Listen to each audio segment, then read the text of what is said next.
네, 우리 하나님 말씀 보겠습니다. 오늘은 에베소서 4장 7절부터 12절에 있는 말씀, 신약성경 313페이지에 있습니다. 에베소서 4장 7절부터 12절 말씀을 교독하도록 하겠습니다. 에베소서 4장 7절부터 12절입니다. 7절 먼저 읽어드리죠. 우리 각 사람에게 그리스도의 선물의 분량대로 은혜를 주셨나니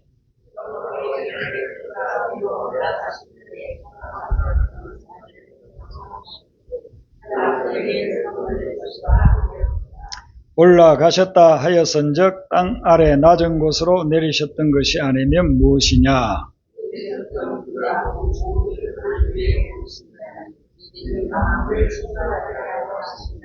그가 어떤 사람은 사도로, 어떤 사람은 선지자로, 어떤 사람은 복음 전하는 자로, 어떤 사람은 목사와 교사로 삼으셨으니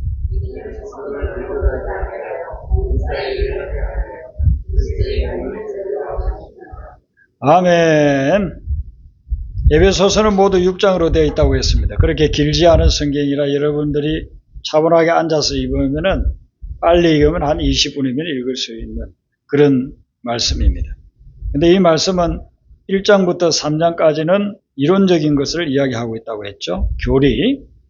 그래서 우리가 무엇을 믿어야 할 것인가.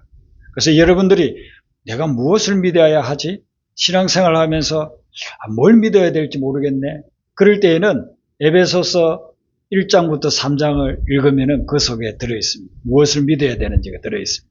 그리고 4장부터 6장에는 그러면 내가 어떻게 살아야 하나?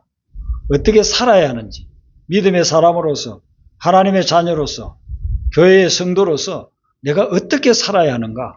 그 부분이 이 4장부터 6장에 나온다고 했습니다. 그래서 4장에 지난주 1절부터 6절을 봤는데 어떻게 살아야 된다고 했습니까? 혹시 기억하십니까? 겸손하게 살고 온유하게 살고 사랑으로 하나 되라고 그렇게 이야기했죠. 많이 들어봤는데 쉽지는 않습니다. 겸손한다는 것도 쉽지 않고 혈기 늘 부리는데 온유하게 산다는 것도 쉽지 않고 사랑으로 하나 된다는 것도 쉽지 않은 말씀이에요. 그러니까 어떻게 살아야 되는가 고민이 될 때는 에베소서 4장부터 읽으시면 해답이 나옵니다. 오늘 이 말씀에서는 선물이나 은혜라는 말이 나오잖아요. 근데 이것은 은사를 이야기합니다. 은사, 훌륭한 선생님을 은사라고 합니다만은 한자어로는 다릅니다. 여기 은사는 은사 자체가 선물이라는 말을 가지고 있습니다.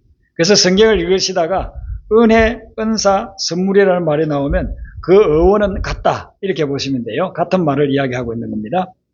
은혜는 아주 폭넓은 그런 의미로 우리가 이해를 할 수 있습니다. 은혜라고 하는 것은 하나님이 우리에게 주신 모든 것이 은혜이고 지금 현재 여러분들이 누리고 있는 모든 것이 은혜인 것입니다. 하늘과 땅이 은혜이고 여러분들의 가정과 가족 은혜이고 나라와 민족 그리고 그 사이에서 우리가 누리고 있는 모든 것들이 이루 말할 수 없는 많은 것들이 다 하나님의 은혜인 줄로 믿습니다. 네, 그게 다 하나님이 주신 은혜예요. 그러면 은사는 어떤 거냐면은 같은 은혜라는 말씀 속에 포함되어 있지만 조금 차이가 있습니다. 이 은사는 교회에서만 쓰는 말씀이에요. 교회 밖에 하늘이나 땅이나 가족이나 이런 걸 줘서가 위에 은혜가 아니고 이 은사라는 말씀은 교회를 세우기 위해서 하나님이 주신 능력을 이야기하는 것입니다. 하나님이 우리 각자에게 능력을 줬어요. 예수님을 믿을 때 신앙생활을 하게 될 때에 여러분들 각자에게 하나님이 능력을 주십니다. 그 능력이 바로 은사라는 것입니다. 어떤 분들은 신앙생활을 오래 하면서도 나에게는 은사가 없는데 나는 하나님이 무슨 은사를 주셨지 하는 그런 분들이 있을지 모르겠는데 여러분들이 기도해보고 곰곰이 묵상을 해보면 은사를 하나님이 적어도 한 가지 이상은 여러분들에게 줬습니다. 그래서 여러분들 중에서 이 말씀을 듣는 분들 중에서 나는 은사가 없어 하는 분은 기도해 보시면서 여러분들이 하나님 말씀 한번 묵상해 보세요. 그러면 하나님이 여러분들에게 주신 은사가 반드시 있어요. 예수님 믿고 구원받은 백성에게는 하나님께서 반드시 은사를 주신다는 것입니다. 그 은사를 누가 주시는가? 하나님이 주신 은사죠. 좀 더 구체적으로 말하면 예수님이 우리에게 그 은사를 주신다고 했습니다. 그래서 그게 8절부터 10절 사이에 쭉 말씀하시는 게 예수님을 이야기합니다. 예수님이 이 땅에 내려오시고 그리고 십자가 지시고 부활 승천하셔가지고 하나님 우편에 앉아 계시면서 성령을 또 보내주셨는데 이 모든 것들이 무엇을 위해서 했느냐 하면은 우리에게 사람을 구원하고 또한 교회를 세울 수 있는 은사를 주시려고 그렇게 하셨다. 이렇게 말씀하고 있는 것입니다. 예수님이 이 땅에 오신 목적이 무엇입니까? 영혼을 구원하기 위해서, 교회를 세우기 위해서. 그리고 십자가 지시고서는 부활 성천하시고 난 후에 성령을 보내주신다고 했잖아요. 성령이 오신 목적이 무엇입니까? 그 성령이 이 땅에 오신 목적도 우리 영혼을 구원하고 교회를 세우기 위해서 그래서 성령을 보내주신 것입니다. 그러므로 예수님을 믿고 또 성령을 받은 우리는 모두가 이 은사를 받아가지고 이 은사를 활용할 때에 영혼을 구원하고 교회를 세워나갈 수 있는 그런 역사가 일어난다는 것이죠. 그래서 11절에 은사에 대한 것을 4가지 소개를 하고 있습니다. 이 은사는 우리가 엄밀히 말하면 은사 내부에도 2가지로 구분을 할 수 있어요.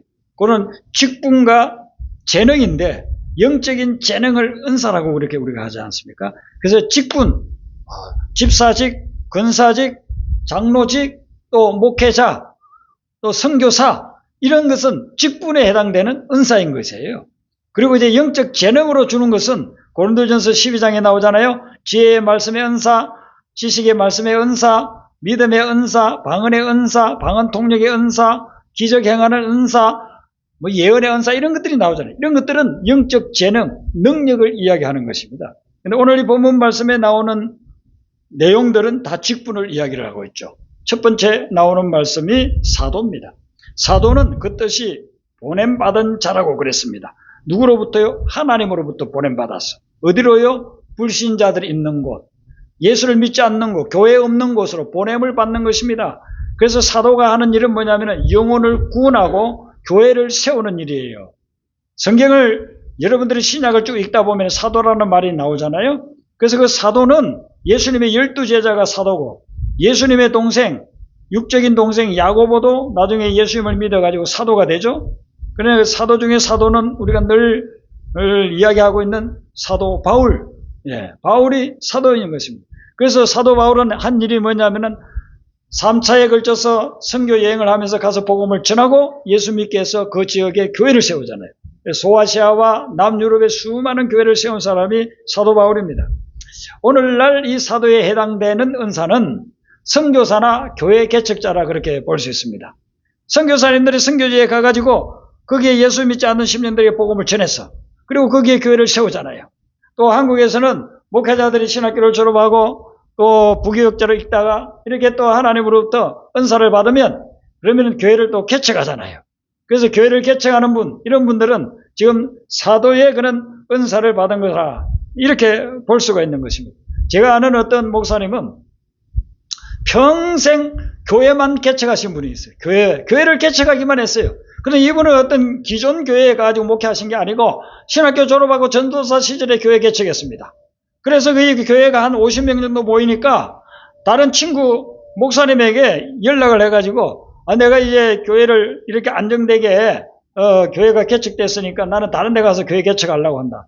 그러니까 우리 이 교회에 와서 좀 목회해 줄 수 있냐. 그래서 그 친구 목사님한테 그 교회를 물려주고 그리고 이제 본인은 다른 데 가가지고 다른 도시에 가가지고 또 교회를 개척했어요. 그렇게 교회를 개척해가지고 이분이 지금 60대 중반 정도 되는데 교회를 몇 군데를 개척했느냐면 8군데를 개척, 8군데. 그러니까 이분은 하나님이 그 은사를 주신 거예요. 목사님들 중에서 교회 개척하지만 교회 개척이 잘 되지 않아 교회가 문 닫는 경우들도 많이 있지 않습니까? 특별히 한국에는 요즘 그런 경우 참 많아요. 그런데 이분은 가서 그 지역에 자기 알지도 못하는 지역에 가가지고 복음을 전하고 교회를 세웠어요. 그리고서는 몇십 명 모이면은 다른 목사님에게 그 사역할 수 있도록 넘겨주고 그리고 또 다른 데 가서 또 교회를 개척하는 거예요. 이런 것은 하나님이 특별하게 그분에게 주신 사역의 은사인 것입니다. 그래서 교회를 계속 개척하는 선교사님들 그러지 않습니까? 선교지에 가가지고 언어도 통하지 않고 문화도 다르고 정말 거기서 지내기도 얼마나 힘듭니까? 그런데 하나님이 그분에게 그 교회를 개척할 수 있는 은사를 주시니까, 사도의 은사를 주시니까 거기 가가지고 영혼들을 구원하고 교회를 세우게 된단 말이죠. 그래서 뭐 아프리카라든지 중앙아시아, 저 남미 이런 데 가가지고 선교사님들 평생 선교 사역하고 나면은요, 교회를 뭐 수십 군데 아니면 수백 군데를 세워요. 거기서 또 현지인들을 훈련시켜가지고 그분들이 또 개척하게 하고 해가지고 어떤 한국 목사님은 저 아프리카 케냐 거기에 가가지고 평생 동안 수십 군데 교회를 세우고, 그리고 거기에 뭐 초등학교, 중학교, 고등학교를 세워가지고 미션 서클을 세워서 거기에서 또 아이들이 예수 믿고 변화될 수 있도록 그렇게도 한단 말이죠. 그래서 하나님이 사도의 은사를 주시면 우리가 가가지고 영혼을 구원하고 교회를 개척하는 그런 역사가 일어나는 것이죠. 두 번째 은사가 선지자 은사입니다. 선지자는 하나님의 대변인이라 이렇게 볼 수 있어요. 하나님의 말씀을 대신 전하는 대언자, 대변인이라 이렇게 볼 수 있습니다. 이 선지자가 하는 일은 어떤 거냐면 죄를 깨닫게 해요. 교인들이, 성도들이 죄를 지었는데 그것도 모르고 감추고 지내고 있잖아요. 그래서 사탄의 밥이 되어가지고 늘 그냥 은혜도 받지 못하고 하나님의 능력을 상실한 채 그렇게 끌려다니면서 살아가고 있잖아요. 그런 사람들에게 죄를 깨닫게 하고 다시 영이 살아나게끔 하는 그런 선지자의 역할을 합니다. 그리고 말씀으로서 그렇게 절망하고 좌절한 그런 영혼들을 건면해주는 그런 은사가 있습니다. 그래서 선지자는 교회가 어려울 때일수록 이 은사를 가진 분이 필요한 거예요. 나단 선지자는 어땠습니까?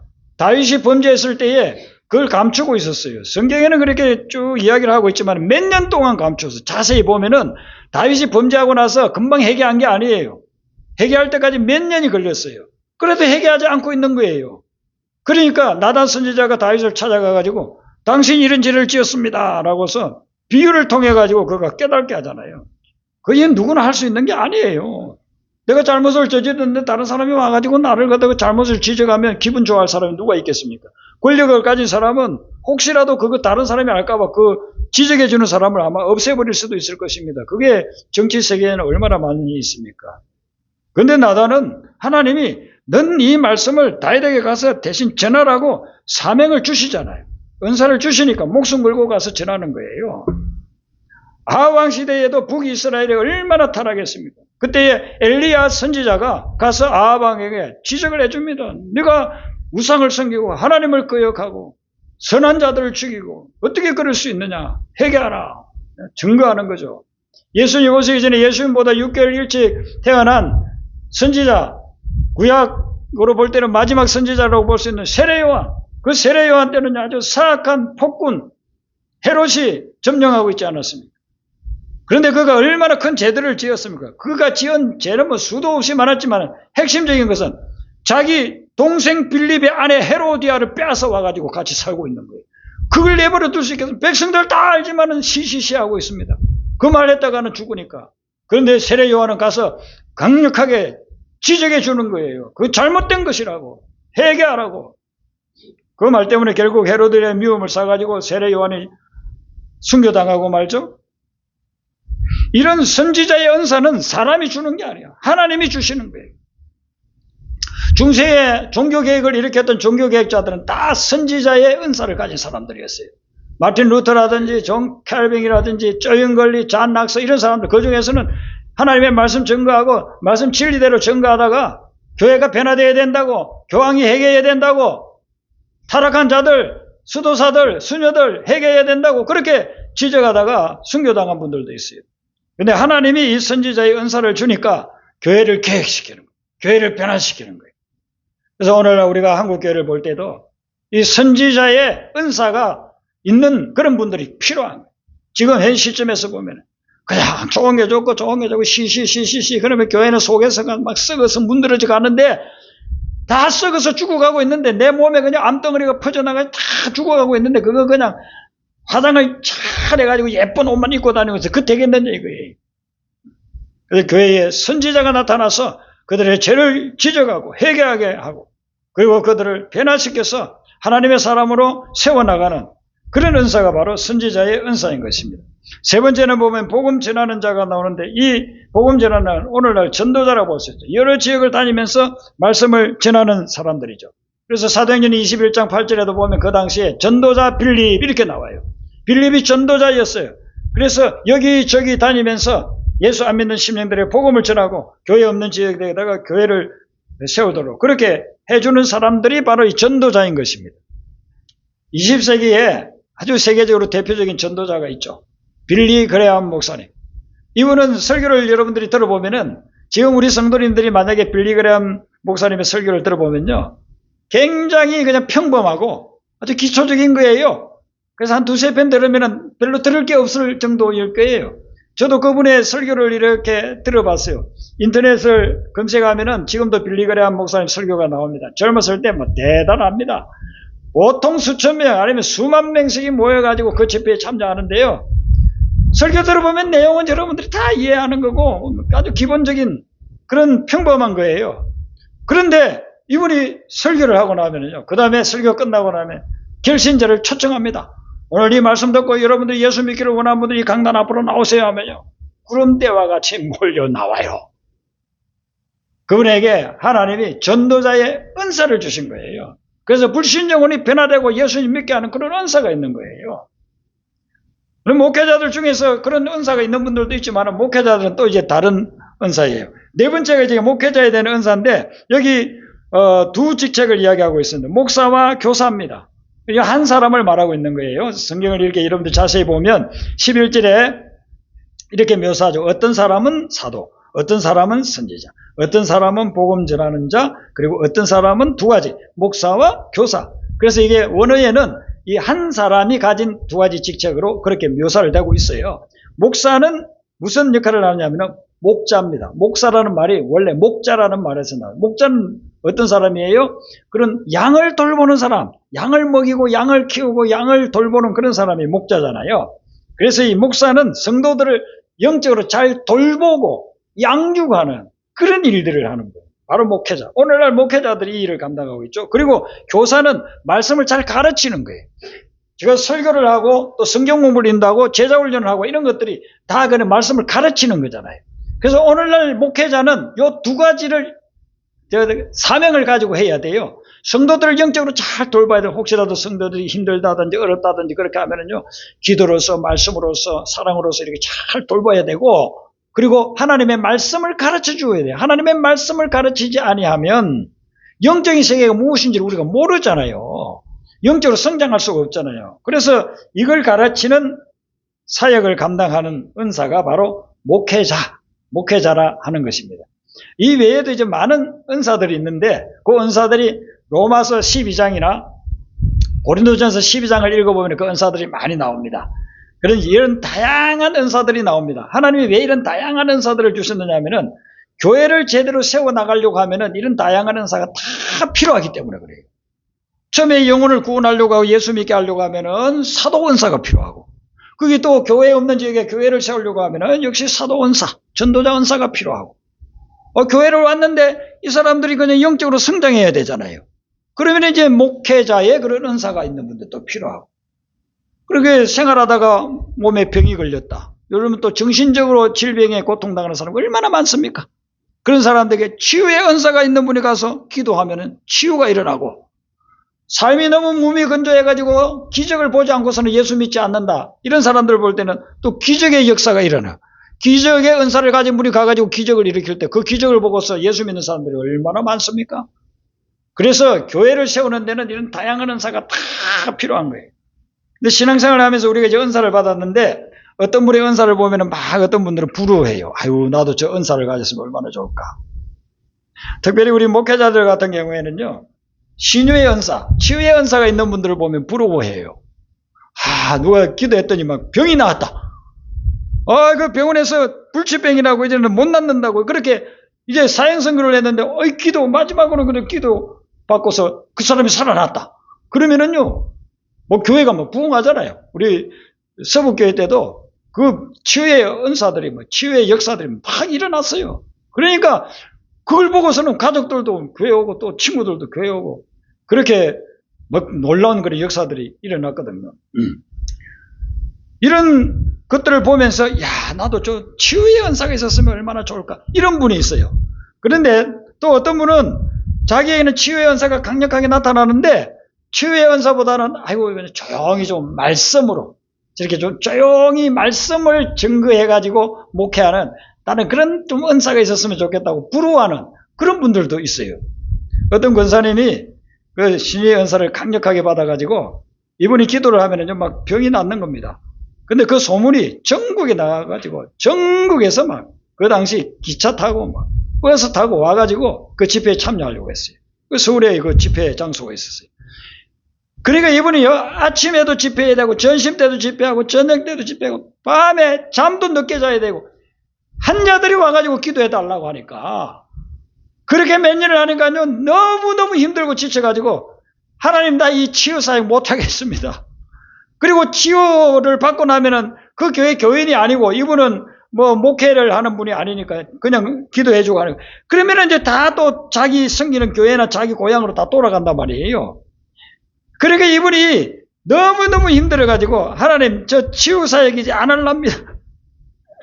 다른 사람은 그렇게 부러워하는데 자기는 그 치유 사역이 너무 힘들어가지고 그랬더니만 어느 날 몸이 아프기 시작하다가 얼마나 아픈지 거의 죽을 것 같다.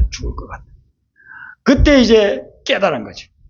하나님이 나에게 치유의 은사를 주고 가지고 이렇게 병으로 죽어가는 사람들을 살려내는데 이게 얼마나 좋은 사역인데 내가 힘들다고 이걸 못하겠다고 했으니 하나님께서 나에게 네가 한번 아파봐라. 내가 아파보니까 그 치유해주는 분이 그렇게 고마울 수가 없단 말이죠. 정말 좋은 은사를 주셨는데 힘들다고. 자기는 그 은사가 아닌 조용히 그냥 편하게 말씀 전하면서 목회하는 그것만을 삼아.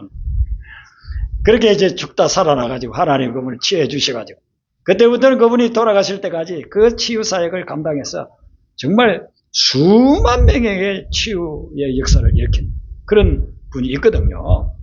뭐 이름을 제가 이야기하면 여러분들 다 아실 만한 들으신 분인데 근데 그분은 조용히 말씀 전하는 것을 그렇게 또 부르했던 또 조용히 말씀 전하는 분은 또 그냥 활달하게 막 사역을 여기저기 하면서 하는 그런 분을 또 부러워할 수 있을지 몰라요.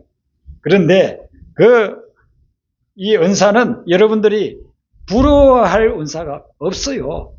왜냐하면 하나님이 여러분들에게 여러분들을 잘 아시고 필요한 것들을 주셨기 때문에 여러분에게 주신 은사가 최고의 은사라 생각하시면 됩니다. 그리고 그 은사를 잘 활용하시기만 하면 되는 거예요. 그러면 그 활용을 통해서 수많은 영혼들이 변화되고 교회가 세워져 나고 든든하게 영적인 그런 열매를 맺어 나가는 그런 역사들이 일어난단 말이에요. 건물을 지을 때 보세요. 건물을 짓는데 기술자가요. 한 기술자가 다 짓지 않아요. 옛날에 무슨 오두막집 짓고 그렇게 할 때 혼자서 다 짓죠. 산에서 나무 베어 와가지고서는 돌을 갖다 하나 해가지고 주춧돌 삼아서 그저 기둥 몇 개 세우고 거기에 짚을 얹어가지고 오두막집 짓죠. 그리고 지금처럼 아주 빌딩 짓는 거 한번 보세요. 수십 가지 기술자들이 와요. 땅을 파는 기술자, 거기에 철근 콘크리트 하는 기술자, 거기에다가 뭐 기둥을 세우는 기술자, 여기에 도배하는 기술자, 그리고 창문 내는 기술자, 배관공들 무슨 전기 기술자, 얼마나 많은 수많은 기술자들이 와가지고 빌딩을 만듭니까? 만약에 그 기술자들 중에서 한 명이 없다, 전기 기술자가 없다, 그러면은요, 건물은 잘 지어놨는데 캄캄해가지고 쓸 수가 없어요. 이렇게 더운 날 에어컨도 틀 수가 없어요. 추운 날 히터도 못 들어요.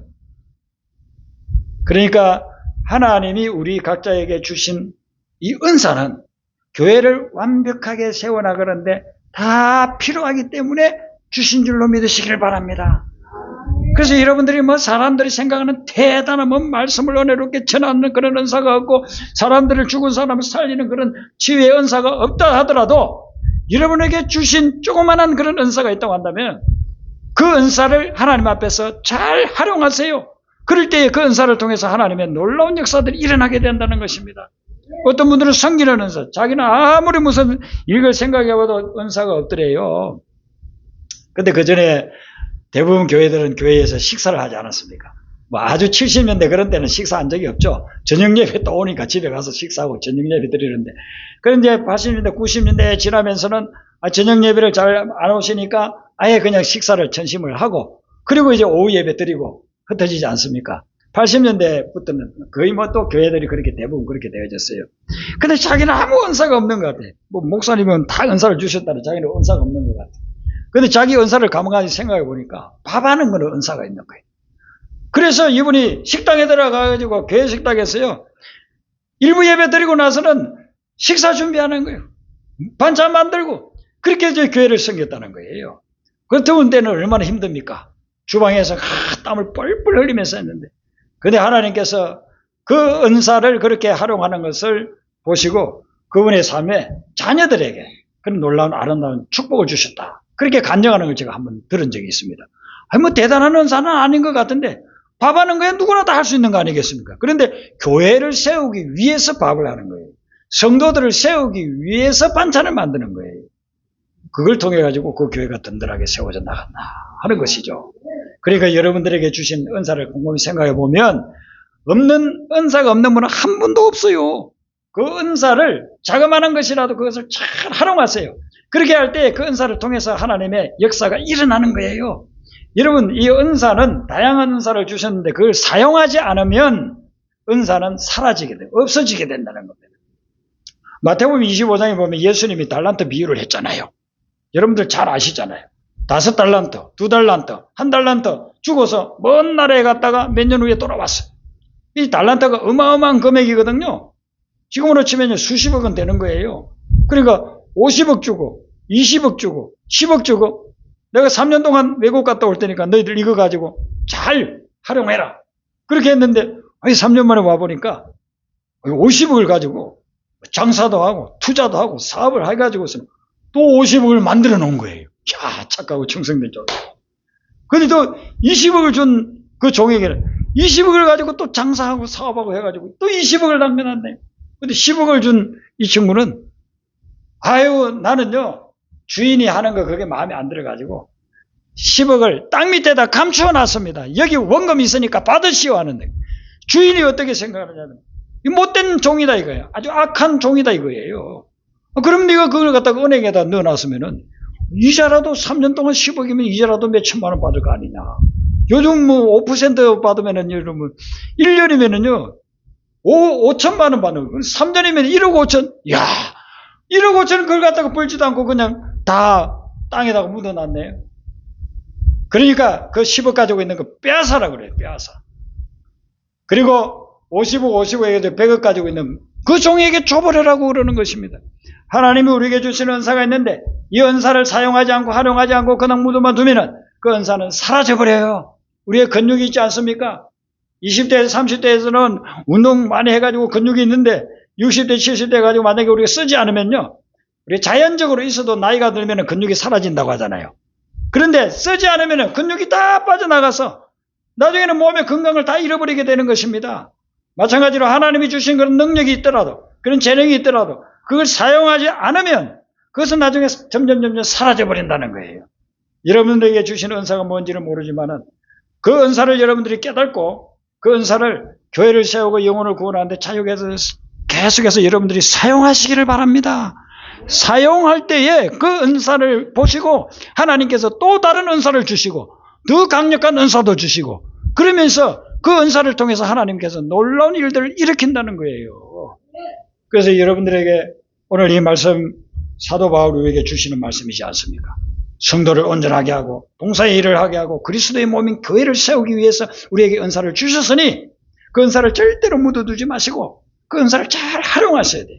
우리 연세 많으신 권사님들 또 집사님들은 이제 뭐 움직일 수도 없고 어디 뭐 활동을 열심히 할 수도 없고 어디 구경 가자고 해가지고 한 서너 시간 타고 갔다가 뭐 구경하고 오면은 한 일주일은 그냥 알아서 들어 누워야 되고 만약에 그런 분들이 있다고 한다면 은사가 없다고 볼 수도 있잖아요. 네, 그런 분들에게 누구에게나 다 준 은사 겸 사명이 있습니다. 그것은 뭐냐면은 중보 기도인 것입니다. 예, 여러분들이 기도하는 거, 기도는 이거는 하나님이 주시는 은사인과 동시에 사명이에요. 은사이면서 사명인 게 여러 가지 있어요. 전도는 은사이면서 사명이에요. 아까 말씀드린 전도자라든지 사도들은 특별히 다른 사람보다 더 은사가 있어서 전도를 잘하지만 그러나 너희들은 땅끝까지를 복음을 전하라. 모든 믿는 자에게 주신 사명이에요. 그리고 사랑도 마찬가지예요. 사랑도 제일 좋은 은사를 주리라 해가지고 고린도전서 13장에 소개하죠. 그래서 사랑은 은사이면서 성령의 열매이면서 또한 사명이에요. 하나님을 사랑하라, 이웃을 사랑하라. 그래서 여러분들이 사명이면서 은사인 이 부분을 가지고서는 누구든지 다 활용을 해야 되는 것입니다. 그렇게 될 때에 하나님의 뜻이 이 땅에 온전히 이루어지고 하나님의 영광이 드러나는 놀라운 역사가 여러분의 삶을 통해서 일어나게 될 줄로 믿습니다. 우리 아까 불렀던 찬송가 복음성가 31장 부르도록 하겠습니다. 제약된 세상을.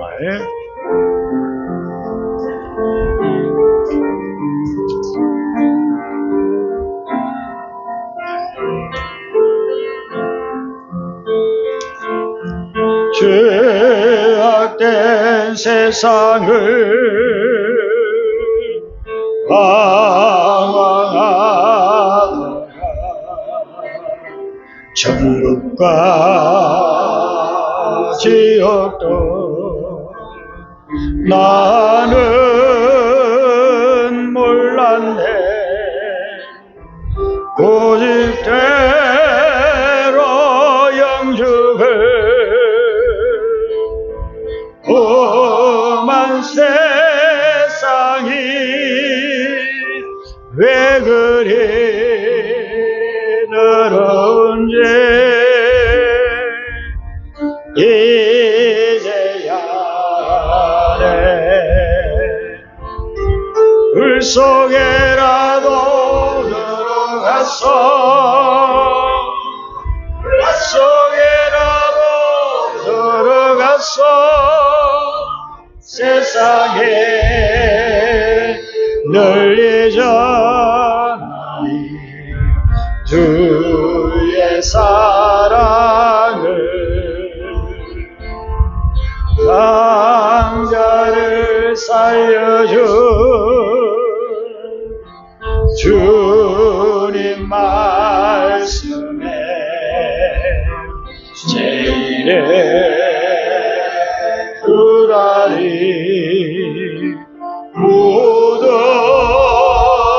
묻어두었네.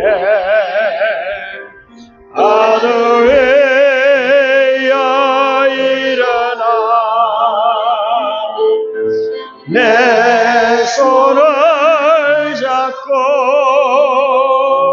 남은 모든 영혼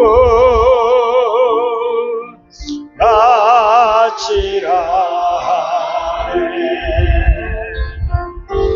불 속에라도 들어갔어 불 속에라도 들어갔어 세상에